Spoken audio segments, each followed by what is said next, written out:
నెల్లూరు జిల్లా కావలి 18వ ward TDP incharge శానం హరి ఆధ్వర్యంలో పెద్ద ఎత్తున ప్రజలు కావలి తెలుగుదేశం పార్టీ ఇన్ఛార్జ్ కావ్య కృష్ణారెడ్డిని ఆశీర్వదించడానికి తరలివచ్చారు. ఈ సందర్భంగా కావ్య కృష్ణారెడ్డిని శాలువాలు గజమాలతో సత్కరించారు. 18వ వార్డు ప్రజలు పడుతున్న ఇబ్బందులను కావ్య కృష్ణారెడ్డికి తెలియజేశారు. అనంతరం కృష్ణారెడ్డి మాట్లాడుతూ రాష్ట్రంలో చంద్రబాబుని కావలిలో నన్ను గెలిపించాలన్నారు. నేను కూడా పేదరికం నుండి కష్టాల నుండి వచ్చిన వ్యక్తినని, ఆకలి విలువ, ప్రజలు కష్టాలు తెలిసిన వ్యక్తిగా మీ సమస్యలను పరిష్కరిస్తారని అన్నారు. కావలిలో ఒక ఇండస్ట్రియల్ కారిడార్ రావాల్సిన అవసరం ఉందని, దానికోసం కృషి చేస్తానని తెలిపారు. మీకు కూతవేటు దూరంలో ఉన్నానని, ఎప్పుడూ అందుబాటులో ఉండే వ్యక్తినని అన్నారు. తుఫాన్ నగర్, ఇందిరానగర్, బాలకృష్ణారెడ్డి నగర్ ప్రజల కష్టాలు తీర్చడానికి రైల్వే అండర్ బ్రాస్ బ్రిడ్జ్ నిర్మాణం ఒకటి అవసరమని, దానికి కృషి చేస్తానని అన్నారు. టీడీపీ ప్రభుత్వం వచ్చిన తర్వాత కూడా ప్రస్తుత పథకాలు కొనసాగుతూ కొత్తగా పథకాలతో పాటు చంద్రబాబు నాయుడు ప్రవేశపెట్టిన భవిష్యత్తు గ్యారంటీ పథకాలు కూడా వస్తాయని తెలిపారు. 18వ వార్డులో ప్రతి ఒక్క ఇంటి కులాయి ముస్లింల కోసం మరో శ్మశాన వాటిక ఏర్పాటు చేస్తామని వారికి హామీ ఇచ్చారు. మీరు చూపిన ప్రేమ, ఆప్యాయత, అనురాగం నిండు నూరేళ్లు గుర్తుంచుకుంటానని ఆయన తెలిపారు.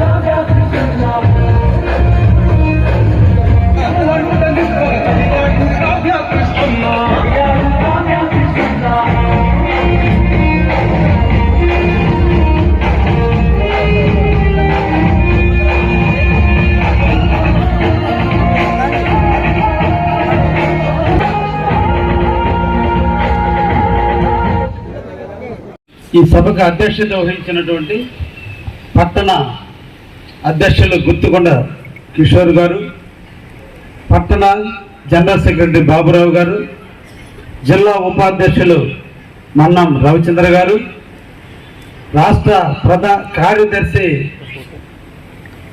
వెంకటేశ్వర్లు గారు, ఈరోజు 18వ వార్డుకు సంబంధించిన ఇన్ఛార్జి ఆధ్వర్యంలో నన్ను ఆశీర్వదించాలని, నన్ను దీవించాలని, నన్ను ఎమ్మెల్యే చేయాలని మంచి మనసుతో ఆశీర్వదించడానికి వచ్చిన అక్కలకి, అమ్మలకి, తల్లులకి, అందరికీ, ఫ్రెండ్స్కి, మిత్రులకి, తండ్రులకి, తమ్ముళ్ళకి అందరికీ కూడా పేరు పేరున ధన్యవాదాలు తెలియజేస్తున్నాను. మీరు చూపే ప్రేమ, మీరు చూపిన ఆప్యాయత, మీరు చూపిన అనురాగం నుండు నూరేళ్లు నా హృదయంలో ఉంచుకుంటానని ఈ సందర్భంగా మీకు తెలియజేస్తున్నాను. మన కావలి పట్టణం పేరుకి పట్టణం అయినప్పటికీ కూడా పల్లె ప్రాంత ప్రజలు నివసించేటువంటి పట్టణం ఇది. కష్టపడితే తప్ప బతుకు తెరువు పూర్తి కానిటువంటి కుటుంబాలు ఈ కావలి పట్టణంలో కొన్ని వందల వేల కుటుంబాలు ఉన్నాయి. ఇక్కడ పని చాలా తక్కువ.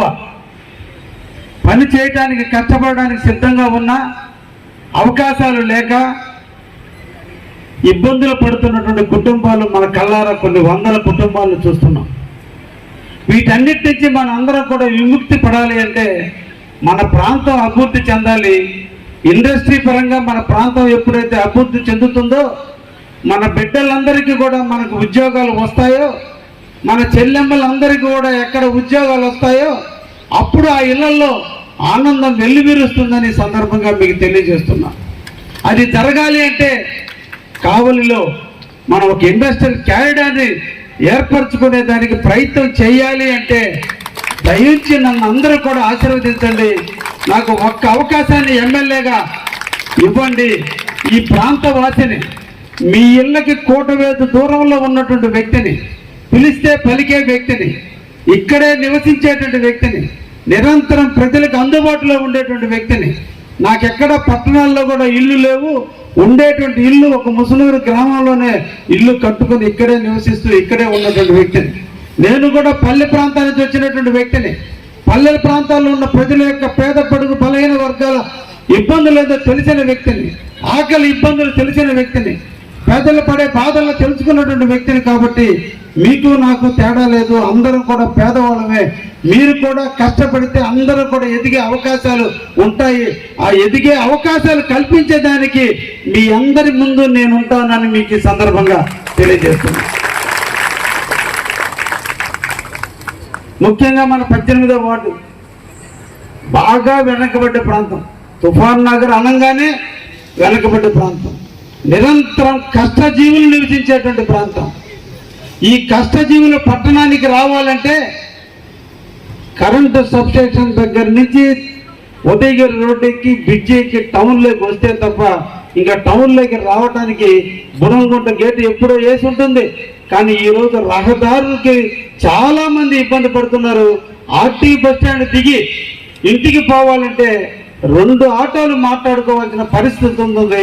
చాలా ఇబ్బందులు పడుతున్నటువంటి వైనాన్ని నేను గుర్తించానని కూడా ఈ సందర్భంగా మీకు తెలియజేస్తున్నాను.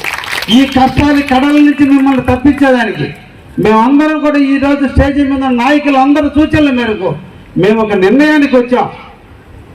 ఏఎం బేకరీ దగ్గర నుంచి ఫైర్ ఆఫీస్ రోడ్డు దగ్గర నుంచి నేరుగా 100 అడుగుల రోడ్డుకి ఒక బ్రిడ్జి నిర్మాణానికి మేము తొందరలోనే తెలుగుదేశం పార్టీ ఆధ్వర్యంలో ఒక బ్రిడ్జి నిర్మాణానికి మేము నాంది పలుకుతామని కూడా ఈ సందర్భంగా మీకు తెలియజేస్తున్నాం. ఆలోచించండి, వెంగళరావు నగర్లో శివాలయం ఎక్కడ, కావలిలో ట్రంక్ రోడ్డు ఎక్కడ? అంత దూరం రావాలంటే ఎంత రకాల వైప్రయాసాలకు వేడు పడుతుందో మీరు అందరూ కూడా ఆలోచించండి. వీటి గురించి మేము ఆలోచించాం. వీటికి ఇటు బుడంగుట్ట బ్రిడ్జి ఇబ్బందికరమైన పరిస్థితి, ఎందుకంటే ఇది కూడా చాలా దూరం తిరిగి రావాల్సిన పరిస్థితి ఉంది. ఇది కాదు, అక్కడ ట్రైన్ లో లెవెల్లో పోతుంది, కిందనే పోతుంది. దానిపైన ఒక్క బ్రిడ్జి కానీ చిన్న బ్రిడ్జి నిర్మాణం చేస్తే ఈరోజు వెంగళరావు దగ్గర వాసులు ఆర్టీసీ బస్ స్టాండ్లో దిగి శుద్ధంగా ఇంటికి నడిచిపోవడానికి కానీ, రేత్రిపూట సెకండ్ షో సినిమాకి వచ్చి బండేసుకొని పోవడానికి కానీ, ఈరోజు సినిమా చూసి ఇంటికి పోవడానికి కూడా ఆటోలు కొనుక్కున్న స్థితిలో ఈరోజు మేము మా తపనని మీరు అర్థం చేసుకోండి. నాకు ఇన్ఛార్జిగా బాధ్యతలు ఇచ్చింది 10 రోజులు, కానీ ఇప్పటికే ఈ కావలి